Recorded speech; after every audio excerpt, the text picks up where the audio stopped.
நபியே, திரு குர்ஆனாகிய இது முற்றிலும் உண்மையாக இருந்தும் சமூகத்தார் இதை நிராகரிக்கின்றனர். எனவே நான் உங்கள் பொறுப்புகளை ஏற்றுக்கொள்பவன் அல்ல என்று நபியே நீர் கூறிவிடும். ஒவ்வொரு காரியத்திற்கும் ஒரு குறிப்பிட்ட காலம் உண்டு. அதனை சீக்கிரமே நீங்கள் அறிந்து கொள்வீர்கள். நபியே, நம் வசனங்களை பற்றி வீண்வாதம் செய்து கொண்டிருப்போரை நீங்கள் கண்டால் அவர்கள் அதை விட்டு வேறு விஷயங்களில் கவனம் செலுத்தும் வரையில் நீங்கள் அவர்களை புறக்கணித்துவிடும்.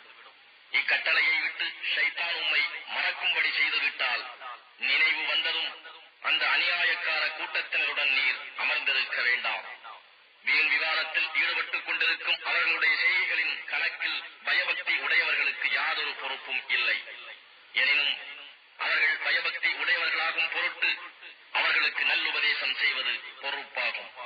நபியே, யார் தங்கள் மார்க்கத்தை விளையாட்டாகவும் வெறும் வேடிக்கையாகவும் எடுத்துக் கொண்டார்களோ, இன்னும் யாரை இவ்வுலக வாழ்க்கை ஏமாற்றிவிட்டதோ அவர்களை விட்டுவிடும். எனினும் அவர்களுக்கு ஒவ்வொரு ஆன்மாவும் தான் செய்த செயல்களின் காரணமாக ஆபத்தில் சிக்கிக் கொள்ளும் எனும் உண்மையை குர்ஆனை கொண்டு நினைவுறுத்தும். அந்த ஆத்மாவுக்கு அல்லாஹ்வை தவிர வேறு பாதுகாவலரோ பரிந்து பேசுபவரோ இல்லை. தாங்கள் செய்த பாவத்திற்கு ஈடாக தங்களால் இயன்ற அத்தனையும் கொடுத்தாலும் அது ஒப்புக்கொள்ளப்பட மாட்டாது.